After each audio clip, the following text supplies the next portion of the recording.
जय हिंद साथियों, डॉक्टर संग्राम पाटिल इंग्लैंड से बात कर रहा हूँ। साथियों, न्यायालय की एक टिप्पणी मैंने मीडिया में देखी, इंडियन मीडिया में।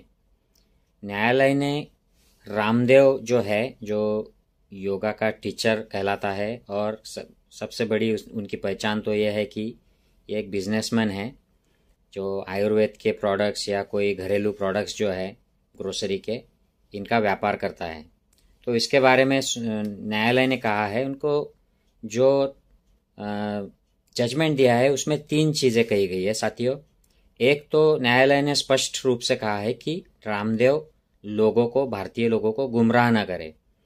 दूसरी बात कही है कि आपकी इन हरकतों की वजह से कहीं ये ना हो कि आयुर्वेद बदनाम हो जाए। और तीसरी बात कही है कि आप ये जो एलोपैथी के जो मेडिसिन्स है, वैक्सीन्स है, इनके खिलाफ जो अनाप शनाप जो बातें करते हो, उससे लोगों में कन्फ्यूजन होता है और उससे नुकसान हो सकता है, नुकसान होता है। और इससे देश की प्रतिमा भी खराब होती है कि उन्होंने जो बाइडन के इलनेस के खिलाफ बोल दिया था। तो सबसे पहली बात तो एक है कि ये रामदेव जो है, ये कोई मेडिकल पर्सन नहीं है, ना कोई आयुर्वेद का इसको कोई सर्टिफिकेशन है, या कोई ये पीएचडी होल्डर है, या कुछ साइंटिस्ट है, ये कुछ भी नहीं है। ये सिर्फ ये मुखौटा है, चेहरा है उसके बिजनेस का, और इसने कुछ राजनीतिक पार्टियों के साथ गठबंधन कर लिया है और लोगों को थोड़ा सा धर्म का मसाला, योग का मसाला, राजनीतिक मसाला, हिंदुत्ववाद का मसाला, ऐसा एक मिक्सचर करके ये लोगों को गुमराह करते रहता है। और इसका फायदा यह होता है कि उसको सरकार की तरफ से बड़े कंसेशन मिल जाते हैं, जमीन मिल जाती है और उसका बिजनेस चलता है। और मीडिया में इसकी बड़ी चलती है क्योंकि ये एड्स देते रहता है। तो इससे ज़्यादा और कुछ नहीं है रामदेव। दूसरी बात जो मैं कोर्ट के बारे में कहना चाहता हूँ, मैं कोर्ट का बड़ा आदर करता हूँ कि उन्होंने ये देर से ही सही लेकिन ये जजमेंट दिया है, रामदेव को टोका है। लेकिन कोर्ट की ये जो जजमेंट है, ये जो वार्निंग है, ये बहुत देर से आई है साथियों। और हमारे यहाँ पे कहा जाता है कि judgement if it is delayed then it is not a judgement. It is, अगर न्याय में देरी हो जाती है तो वो अन्याय के बराबर होता है। हालांकि कोर्ट में देर है पर अंधेर नहीं कहा जाता है, लेकिन देरी की वजह से ही अंधेर हो जाता है बहुत सारे मामलों में। और ये वही मामला है कि कोविड के काल में जब रामदेव अपनी दवाएं लेके नाच रहा था, टीवी पे आके प्रोग्राम्स कर रहा था, उसके ऐड कर रहा था और आज भी करता है, और उसको केंद्रीय स्वास्थ्य मंत्री और बड़े बड़े मंत्री लोग आके उस प्रोग्राम को अटेंड कर रहे थे। वो जो मेडिसिन थी उसकी, उसके लिए कोई भी प्रूफ नहीं था। मैंने उसके ऊपर पिछले 2 साल में 3-4 बार 5 बार वीडियोस बनाए हैं और उसकी पोल खोल की है कि इसमें कोई भी प्रूफ नहीं है, ये झूठ बोल रहा है रामदेव। तो उस वक्त उसने ऐड करके ये करोड़ों करोड़ों का माल उसने बेचा।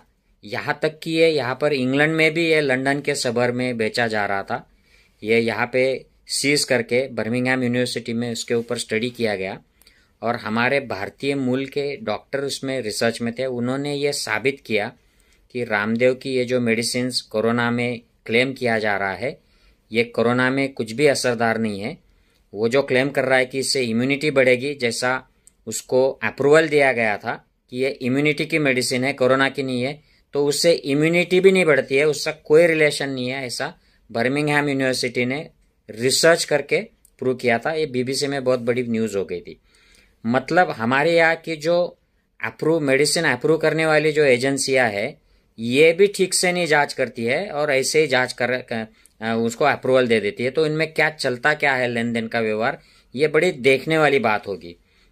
और ये इंटरनेशनली देश को बदनाम करने वाली, आयुर्वेद को बदनाम करने वाली ये घटना हो गई थी साथियों, क्योंकि ये आयुर्वेद के नाम पे ये सारे क्लेम करता है और ये दवाइयाँ बेचता है। दूसरी जो बात थी, उस वक्त मैंने वीडियो करके आयुर्वेद के संगठनों को और लोगों को अपील किया था कि उस वक्त जो आयुष मंत्रालय ने आयुष 64 और कुछ काढ़ा और ये रामदेव का जो डांस चल रहा था अलग अलग आयुर्वेदिक मेडिसिन का, और भी अलग अलग बाबा है जो कोरोना के ऊपर इम्यूनिटी के दवाओं का बाजार आज भी कर रहे हैं, ये सब गलत दावे हैं। ये कोई भी रिसर्च एविडेंस प्रूफ नहीं है।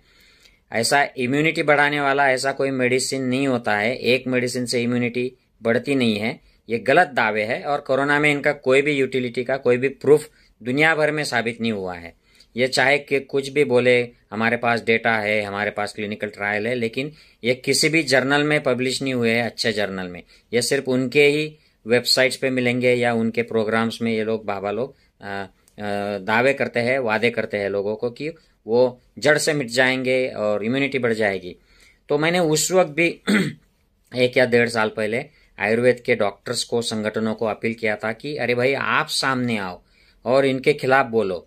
तो उस वक्त मुझे इतना जोर से ट्रोल किया गया था कि मेरे पूरे करियर में मुझे किसी ने इतना ट्रोल नहीं किया है। और इतनी गंदी गंदी माँ बहन तक की गालियां उस पर लिख रहे थे मेरे वीडियो पर।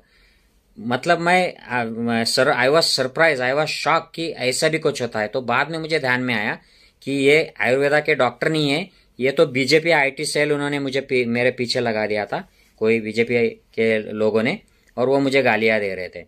तो मैंने उस वक्त भी कहा था कि आयुर्वेदा ये साइंस है, ये दुनिया के जो सबसे पुराने जो मेडिकल ट्रीटमेंट की लाइन्स है उनमें का एक है, नेचुरल है, हर्बल मेडिसिन है। इसको ये लोग ऐसे कमर्शलाइज करके बदनाम कर रहे हैं, इंक्लूडिंग आयुष डिपार्टमेंट, क्योंकि उनके पास भी कोई प्रूफ नहीं है। और वो दावा कर रहे हैं कि कोरोना में ये असरदार है।